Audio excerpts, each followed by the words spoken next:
Hello, everyone, and welcome to the session today.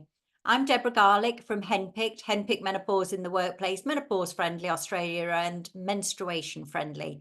And today, as they say, for something a little different, taking control of your menopause journey. Are you struggling with the menopause? Maybe you don't know an awful lot about menopause, but actually taking control is an important aspect for us all.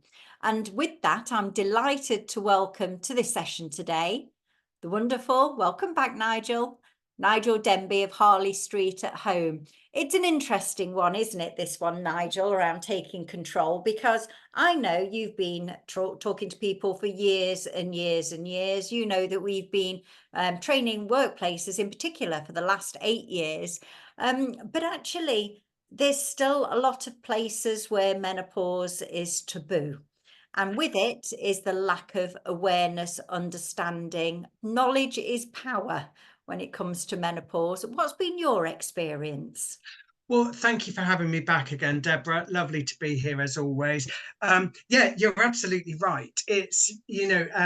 Since Harley Street at Home has been in existence since 2021, we're now a community of 75,000 women. Wow. And the vast majority of those women have got a degree of information about menopause, and the taboo has been somewhat lifted.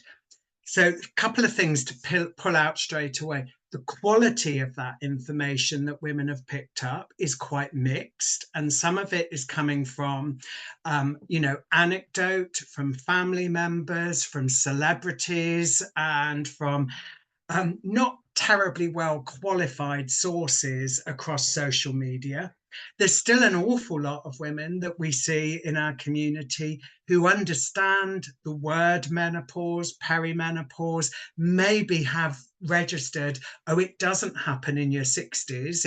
It's often, well, it's always pretty much a lot earlier than that, but not always have they picked up on all the different types of symptoms and the impact that it can have, and let alone what is open to them in terms of choice around how they want to manage their menopause. And probably just worth mentioning for ladies that have never seen me before, that might be wondering, what on earth is a bloke talking to me about my menopause for? So I'm a menopause dietitian. I've been working in this field for 25 years. My passion for menopause came from watching my mum absolutely struggle and really be served very poorly as she went through her menopause. And it's an area that I just adore working in, and have worked along some of the world's leading experts in menopause to learn about this. So please do forgive me. I am sorry, though, I am a man. It's funny you should say that, though, Nigel, because we are always, our mantra is always that everyone needs to know about the menopause. It's Mhm. a life skill. While sometimes I see things saying, oh, it affects half the population, think again. You just highlighted there that it affects us all, whether that's firsthand or through your relationships. And it's great that you have the passion for supporting others. And actually that's what we want, because we hear from colleagues of people experiencing menopause. We hear my mum's experiencing this, what can I Mm. do to help? And that is amazing in actually normalizing menopause. But the key thing that I picked up very early on there is around being careful where you pick up the sources of information, because it can be not Henpicked, of course, is all expert information. We only have experts on the Henpicked rota, like yourself, Nigel. But I often see things which is, I think, well, actually, that's opinion. That's Mm. not fact, or that's biased. They're trying to sell you something there, whether it's a product or it's a service. Or one of the ones that we're hearing a lot more from people is when you're just picking up those messages, it can feel even more alarming about what menopause is. And I've actually termed a phrase, Nigel, and it's called menopause anxiety, Mm. pre-menopause anxiety, because we have a lot of people now saying to us, what on earth, I never knew this was going to be coming up. What have I got to look forward to? And actually, If you look at the facts, actually it can be more balanced, and there's a lot more we can all do to control our menopause. Oh, Deborah, I mean, we're always on the same page, but I couldn't agree with you more. And that's been our finding as well, that, you know, it is great raising the awareness, but that is just the tip of the iceberg. Then we've got to open up the conversation and start, instead of perhaps always doing the this is what's going to happen to you approach, maybe do a lot more of so what is happening for you, and listening a lot more, because that's a conversation rather than advice giving. There's a lot of talk in the press as well about this is a lifestyle, a life stage, not necessarily an illness. And it can often be really quite medicalized, which takes away, I think, or adds perhaps a lot of the fear to it, and takes away a lot of the normality of this. This is totally normal. And some women are just going to breeze through it and not even notice it's happened. Others will notice a few changes, and about a quarter of women will be bothered by symptoms that really have an impact. Now, what you and I also know is that probably most women who are still working, in fact, about 90% of women who are working, will find that this period of their life has some sort of an impact on their working life. And I think the other thing that is always important to remember, and the figures change a wee bit, but is that, what is it, 1 in 10 women, only 1 in 10 women actually reach out for help and advice. We know about 40 to 60% of women are choosing not to or can't use first line treatments for symptoms, so hormone replacement therapy. And again, this isn't, none of us are here to advocate one form of treatment over another, but I definitely think it's important that we make sure that women are armed with evidence-based information upon which they can then make decisions about how they want to manage their menopause. And that's what the new course that we're putting together is all about, is about empowering women to make choices for themselves. And I love that empowering, because I would also say when you're looking at stats and facts and fear and all of this sort of stuff, I know I saw one, I can't remember the exact figure, but it was a menopause doctor saying 90% of women say menopause seriously affects their performance at work. And I thought, okay, well, first of all, I thought, oh, behave. Let's not go and tell all of the line managers that we're not all up for our jobs in the same way that we were, because that's the way that can be interpreted. But when you sort of dug a little bit deeper, whilst the sort of headline was 90% of women say their performance is going to be seriously affected or was seriously affected, it was 90% of women that had actually or were patients of a menopause doctor. So that was probably 90% of those 25%. So a much smaller number. For some of us, we might just experience hot flushes and go, well, do you know what? It's just, I can deal with it. That's absolutely fine. For many of us, just being able to talk about it and go, just bear with me, I'm having a day. My team get that sometimes when I go, I've already talked to you about this, have I? Okay, that's fine. That's another one off my to-do list. I've forgotten I'd done that. Yeah, But, it's, for some of us, it's just being able to talk about it without feeling judged or worried what somebody exactly. might think about it.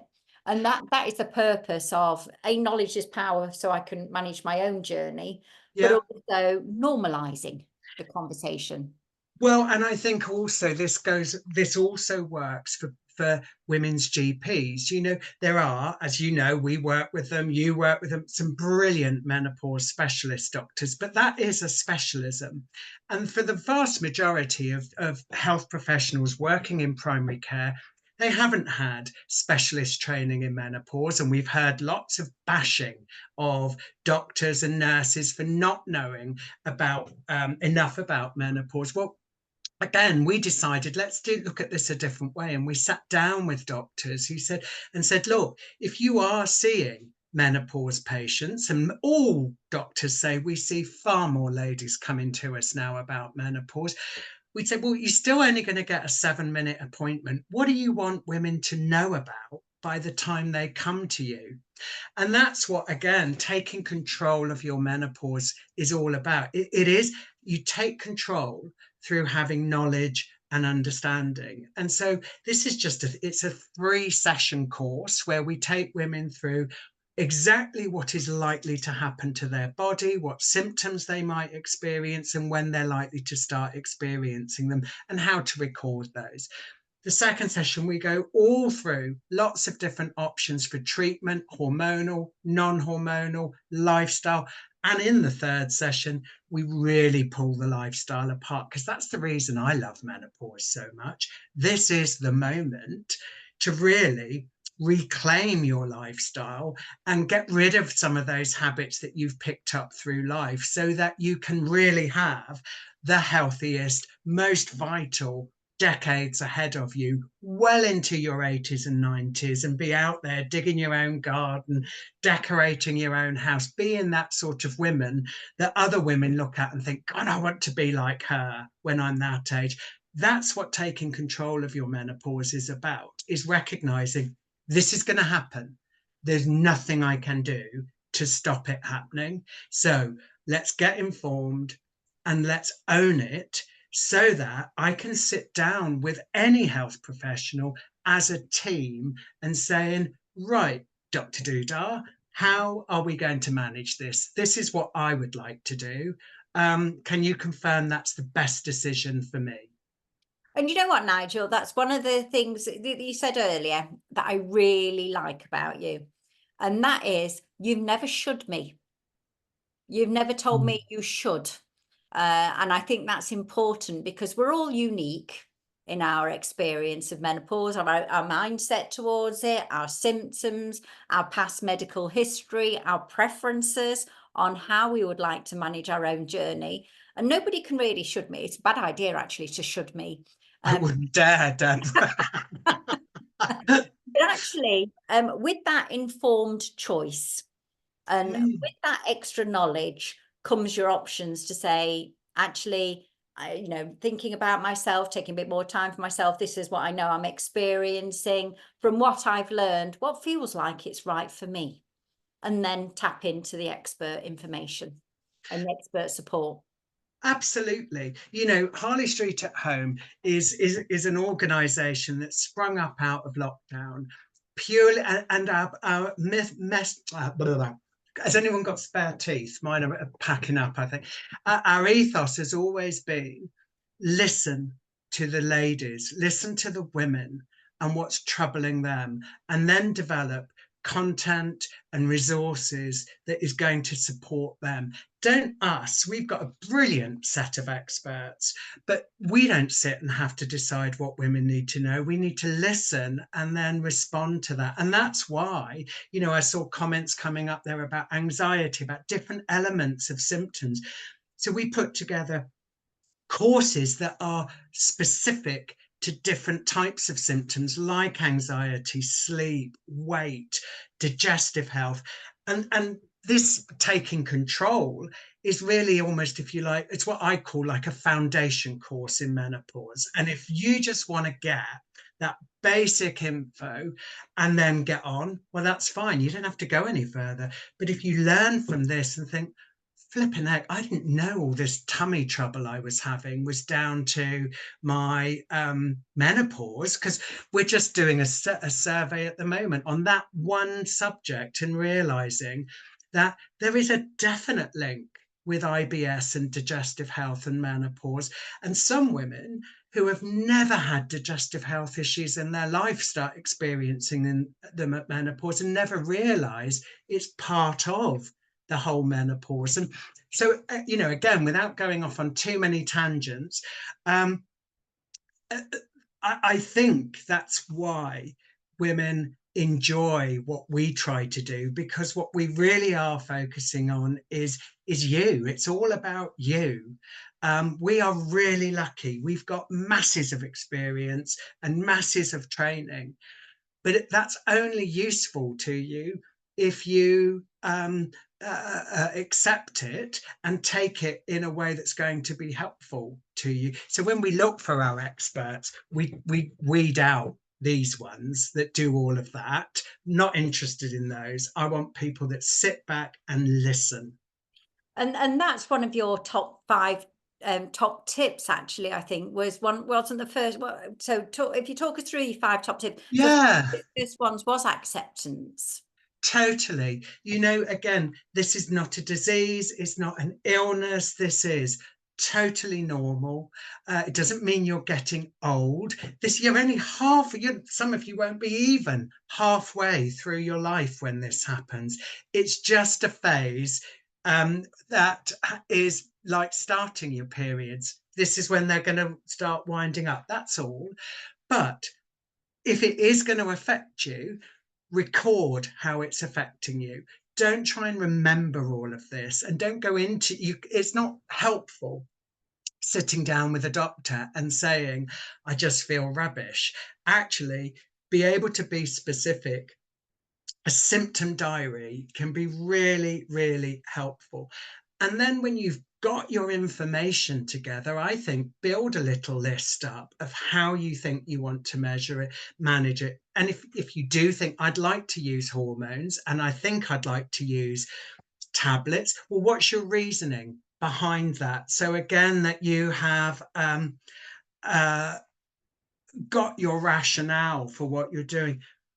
And I think also, you know, if you're one of the 1 in 10 or one of the 9 in 10 who might not have reached out for help and you're struggling, there is no badge or medal for battling through this without any support. It really isn't the way to go. I know I can see in the comments here lots of people saying they struggle to get to see their doctors. And again, I don't just want to I hope I'm not plugging, but that's exactly why we do things like open clinics with menopause doctors. You do so much work here, Deborah, to get women answers. Sometimes the answers are not just at your GPs. So I think be a really savvy explorer of the information. Honestly, if all you do to get your menopause information is look to Henpicked and, dare I say it, Harley Street at home, That was going to be my top. you're not going to go far wrong. You will get really well qualified people who are doing this to support you. And actually, that difficulty that you might have with the Rottweiler at the GP surgery to actually get an appointment only has to be a small hump in the road. It's the knowledge and the confidence in what you know that can be the game changer. Was that all top tip number 1? No. I was going through them. So sorry. No. I mean, that number 2 are the diaries, the symptom diaries, because that really does often help your doctor also to sit and think, well, what type of treatment might be the best option for you? Or indeed, is it going to be very lifestyle focused? So using that diary is a brilliant way also when you do start taking control of seeing, wow, I am sleeping better, I'm less itchy, I think I've lost a bit of weight. The last thing I can't get rid of is this blinking tinnitus. That really enables you to go back to your doctor and say, this is all what's working and this is what's left. And I think, again, by talking, Henpicked has this brilliant opportunity where you can hear other women and what they're experiencing. These are like sayings your nan would say, but there's a lot of truth in them. A trouble shared is a troubled halved. And also, common sense is only common when it's shared. And part of the thing that is really opening up this community is women talking to each other. We have a Facebook community. I know you're fantastic with all of your forums and communities here, Deborah. So keep talk in your workplace, talk in your friendship groups, talking to your partners, your children, to anyone about what's going on. But number one, number five, the most important tip is it is your choice. You don't have to do anything that anyone else advises you. It is your choice. It is. It's your life. Absolutely. And again, the choice that you make at the beginning of your menopause transition might change. You might think actually later on you want to go a different route. And that is, again, everything is open here. You don't have to stay on treatments. You can change your treatment. You can start your treatment much later if you decided for a while you didn't want it, and then the symptoms start getting you down. We just did a whole session about treatment for women in their 60s who feel now as if they missed all of this Yeah. increase in the dialogue. So again, I think it goes back to what you said there, Deborah. Every single woman is different, and every woman's experience is different. I'm just going to come on to, before Sally joins us for the questions, because I can see there's lots of comments. Men. Now, Mhm, Nigel, you did sort of say, you know, confirm you're a man. And you got involved in this because of your mum's experience. And that's something that we've seen a lot, mhm, whether it's in the workplace or it's outside of the workplace, that the more involved you make this conversation, the more inclusive you make this conversation, the better it is for all. And our experience is, you know, when we do polls in at the beginning of our training, we're seeing more people coming on those training sessions and saying, I'm here to support someone else. But for some of us, it might feel a little bit awkward talking to somebody about menopause, you know, a man about mhm. menopause. Any top tips around talking to men about menopause? I really would. We had a little focus group because, in fact, we're planning to do a course specially for men to inform them. And we asked some of the ladies in that group about their experience with their partners and husbands, and several of the ladies actually said, you know, that when their partners did come and say, you know, what's going on? I know you're not yourself. They hadn't registered it was menopause. And these ladies had said they had just brushed them aside with, oh, you wouldn't understand. If somebody is asking you what is going on, tell them, because men especially won't guess it. You're going to need to spell it out to them. But most of the time, if somebody is asking you what is going on for you, they are not doing it for the good of their health. They are doing it to support you. But absolutely, you know, we do need to deliver the information in a different way to guys. I think it isn't just a case of them always being group decisions, discussions with women and men. I think we do need to make sure that men hear it in a way that works best for them, and that women are always in a situation where they feel safe to talk about what is happening to them. I know one of the ones that we found very interesting is the first time, and this was years ago, but you know, when we trained up male allies in workplaces, and what they said to us was, I think people stop me that wouldn't necessarily stop the female Yeah. allies in the organization. And it was always conversations around, I've noticed this at home, I've noticed this, do you think it could be the menopause? How do I start these conversations? So Mhm. that was another one that from a workplace point of view, but I think you're right, you know, in starting it with your partner. We often have men attending the training sessions and they go home and say, I went to a really interesting session today. It was about the menopause, and they know more about menopause than their partner does. I can remember Absolutely. one some time ago, and we got a message back, and the man said, my wife's not been feeling very well for a very long time. I went home, I took the leaflet that I'd got from the training session, and I said, I went to a session today, and they went to the doctors together. She was diagnosed with menopause. She had treatment, and he says she's never felt better. And yet she was so worried about being chronically ill. So, Wow. you know, I think that shows the power of when you're in this together and everybody can talk about it and everybody gets it. Uh, Absolutely. Sally, Let's see what the questions have been in the background. Sally's smiling. I can see that everybody's been wonderfully supportive of each other in the background there, Sally. Absolutely, and it's always the same with these sessions, and just really appreciate, I mean, the amount of sharing and reassurance and things that people have shared. I think one in particular, Nigel, saying that the symptoms diary and then going to see their GP, it was a game changer for them to be able to have a productive conversation and access the treatment they wanted. And I think we talk about that on our last sessions. I think it's one of the big tips that makes a big difference, because you're being really specific.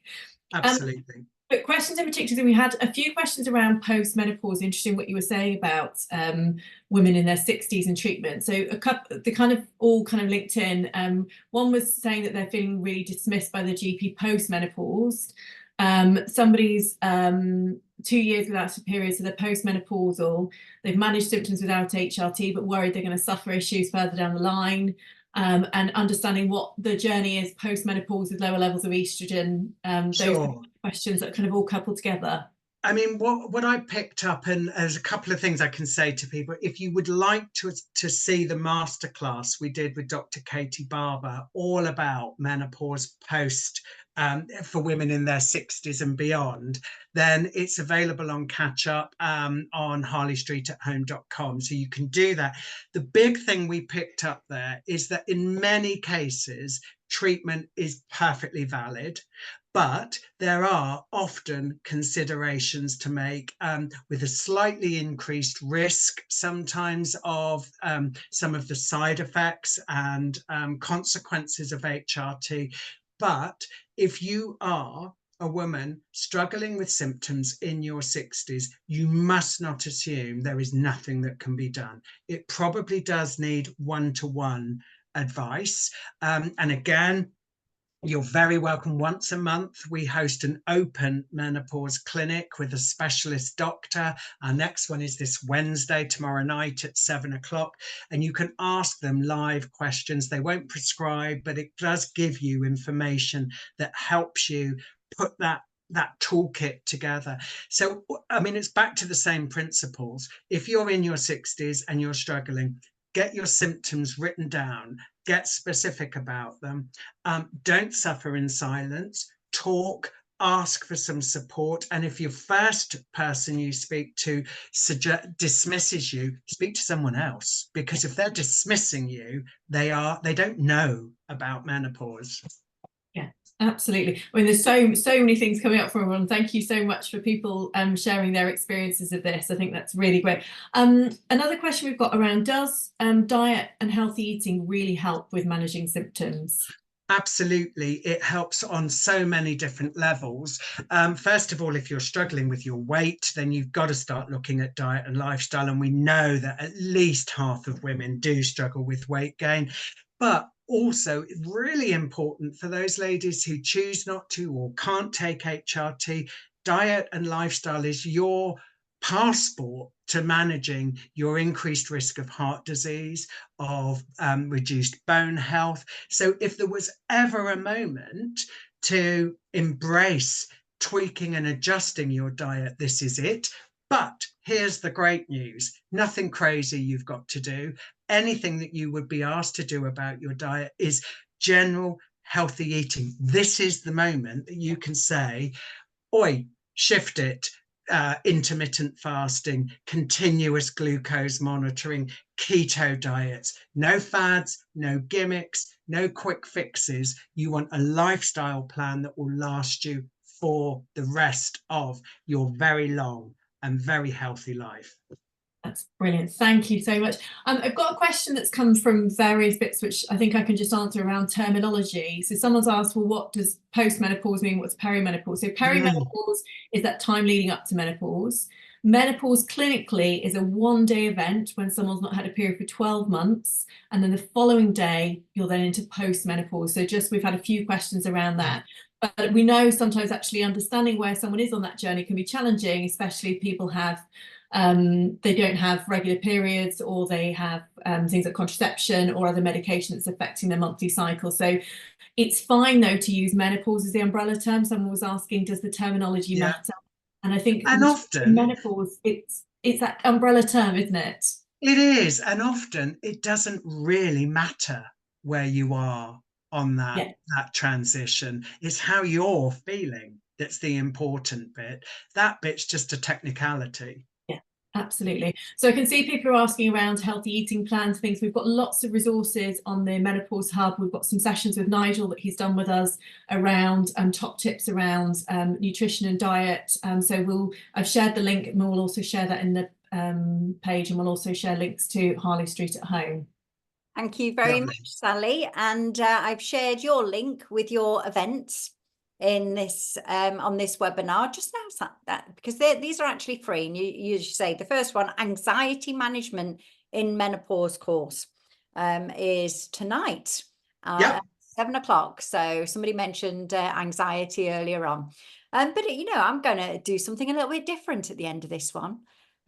When we're often asked the question, or if I look at 2000 and when we first started training and BBC turned up at one of our events, was this 2016, something like that, and they asked people, what's the first word that comes to mind when I say the word menopause?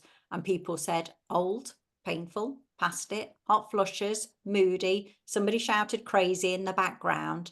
And I think we can all do a lot to normalize this conversation, but also change the narrative. So, I hope you're thinking now, what's the first word, or what's the word that can come to mind when we say the word menopause or menopausal woman? Sally, any thoughts from you?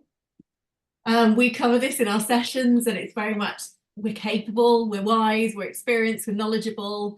And I think the big thing from this session, and it kind of links back to the title, is we use the word empowered, and that's what we really want. We want people going through this to feel empowered, but also those around knowing how to feel, how they can be empowered to help and support. And I think that's why opening up this conversation is so important. We've got some great words coming in the chat. Loving it. Yeah. Any Really final words inspiring. from you, Nigel? Just, I think, the first word that came up, there was the one that I thought of. This is an opportunity. It really is an opportunity to maybe change your lifestyle, maybe look at the way you deal with life on life's terms, maybe to just bring yourself up the list of priorities, whatever you want it to be.